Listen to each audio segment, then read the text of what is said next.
Good afternoon, fam. I'm back with another book report. This time it's Evil Geniuses by Kurt Anderson.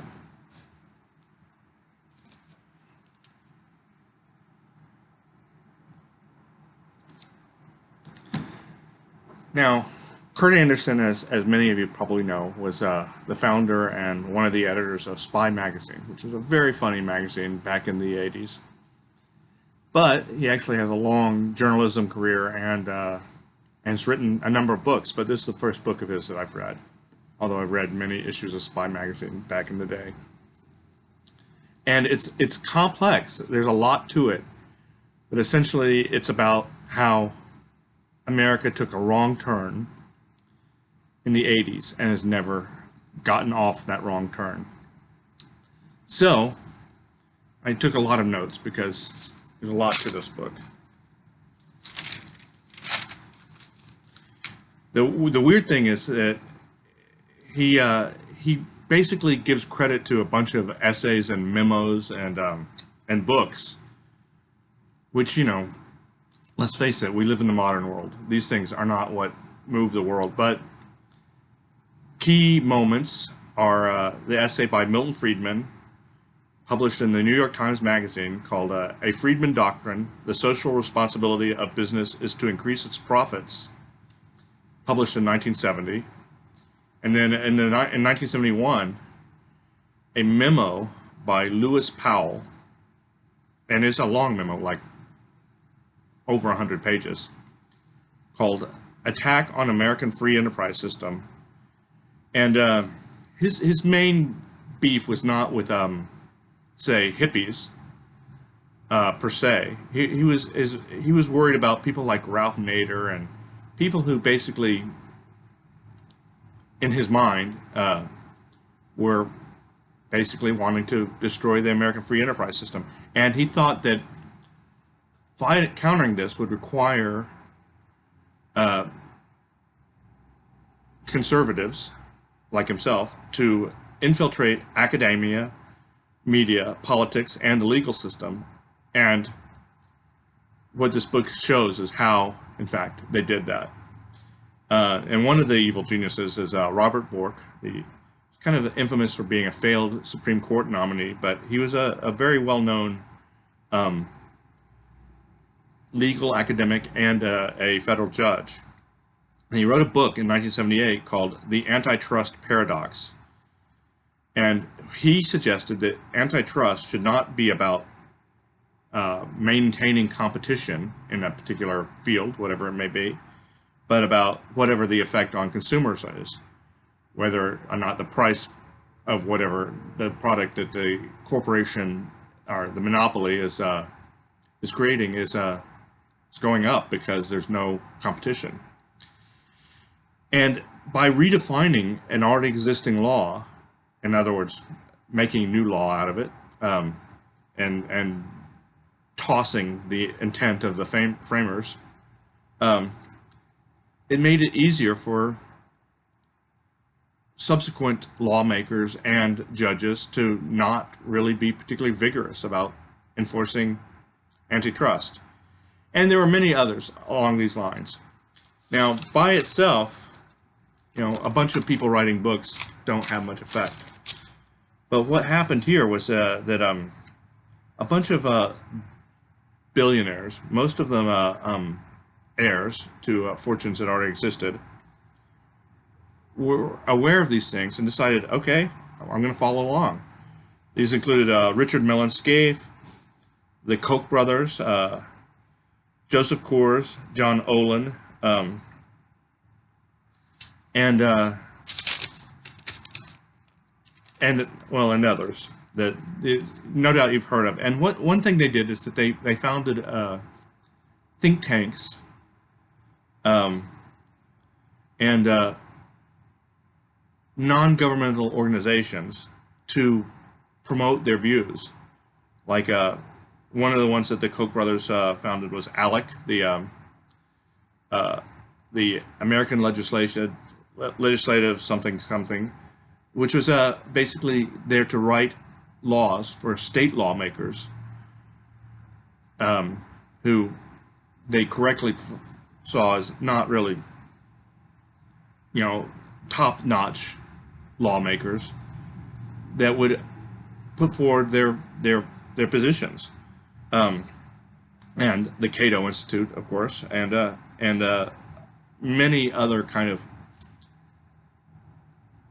quasi-academic and in some cases quite actually academic resources that would basically promote their views. And let's not forget the Federalist Society, which was begun in the 70s as a starting in Harvard and University of Chicago, but eventually spreading out as a way to increase the quality of conservative lawyers, and who would later become judges and Supreme Court judges, as many have, because in the 70s there was a feeling that the quality of the conservative judges and conservative lawyers was really low. So they needed to get guys from the best law schools on their side early while they were still law students. So they built this up over the course of the 70s, sometimes with the aid of essentially useful idiots, the sort of neoliberals like Gary Hart and Paul Tsongas, and guys who didn't want to be part of the old liberal guard, who thought, let's do some deregulation, et cetera, et cetera. And they did their part, alas. But what really happened was that Ronald Reagan got elected, and he put his guys in. And except for David Stockman, who was kind of like he really did think that some of this stuff was just loony. Most of the Reagan's people wanted to completely deregulate the financial industry, and everything else. And some of the things they deregulated needed deregulating. Like I think most everyone agrees that the deregulations of the airline industry had a positive effect, but a lot did not. And a lot of things happened that were happening. They were already happening in the 70s, but just accelerated in the 80s.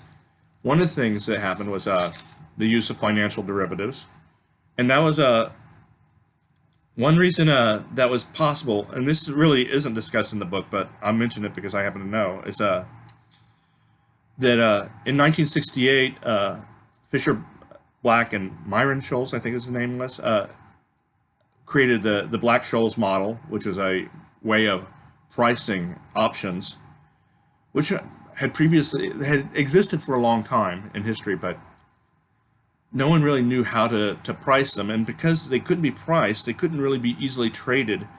But now that there was a couple of really brilliant economists had come up with a way to figure out how much they were worth. The Chicago Board of Options Exchange opened in 1973, and that started an avalanche of derivatives. Other deregulations that happened were deregulations of the S&L industry, which ultimately resulted in the end of the S&L industry, which might have been a warning that this was not a way to go, but no. The Wall Street and big business kept on pushing deregulation. So the 80s saw the growth of the leveraged buyout, now given the more value-neutral name of private equity, but basically a gigantic way of vulturizing successful businesses. And venture capital and hedge funds grew like crazy. And as a result of these, we had subsequent financial crises, including in up to 2008. But really, even though the financial crisis of 2008 was fixed, nothing's really changed. It's not like a lot of that stuff has been made illegal or anything. The seeds for the next financial crisis are still there, and presumably it'll get worse, because that's what happened with each financial crisis we've had. It's been worse. And these guys don't care, because for them, they're getting rich. And what's happened over that 40-year period since 1980 is that the rich have gotten a ton richer, because all of the evil geniuses have basically made getting rich and not paying any taxes their the ultimate goal, and they've succeeded beyond their wildest dreams, and everyone else has stayed about the same or gotten poorer. And so anyway, it's a kind of terrifying book. It lays it all out. I mean, really, if you've been paying attention, you probably have been aware of most of this happening in our lifetime, my lifetime at least. And the thing is, a lot of it seemed, while it was happening, pretty cool. I mean, certainly the financialization was bad when it caused something like the S&L crisis, the deregulation that caused the S&L crisis. But when I was a business student, some of these financial instruments like collateralized debt obligations and complicated options and derivatives, they were fascinating. They were intellectually engaging, and I think that's what I mean. I think that's half of it. Half of it is that these things, appeal to math nerds, and they also appeal to like people who like money, and that's what it's all about. And consequently, Wall Street has become a much larger part of our economy without really adding anything to it. I mean, what did collateralized debt obligations do to help grow the economy? Nothing. In fact, what they ended up doing is causing us to almost lurch into a Great Depression. So his thing is not about like, what we think of as a cultural conservatism, like anti-abortion, for example. This book is almost exclusively about how the working class and the middle class have gotten screwed at the expense of the ruling class. So we'll talk about the environment, talk about the stock market. He'll talk about pretty much everything about like the way people live in terms of how much money they make and so on. And he confesses that he was one of these guys that kind of cheered it on early in the, in a sort of neoliberal sense, in the Gary Hart sense, or the Bill Clinton sense. But those guys were just bit players in this whole project. One of the things he's really focused on is in terms of culture, is nostalgia. Now, I don't really quite totally understand how this fits in with that, except that, that's always been sort of a talking point for conservative politicians, is going back to the good old days, make America great. And he makes some kind of amazing points about that, like he sees American culture as really progressing rapidly, the 40s, 50s, 60s, and even the 70s, and 80s, but then just stopping. And that if you were to like plunk someone down in the middle of the street in 1975 versus 1965 versus 1955, you would be able to identify almost immediately what decade you were in. And he says, that's not really true for 2000s and 2010s. And there's an argument. I'm not really sure how nostalgia applies to his overall argument, but learning about people like William Powell and Robert Bork and Milton Friedman, and how their ideas were carried forward by a group of shady billionaires, it's a good read. It's fascinating, and it kind of tells you how we ended up where we are today. Thanks very much.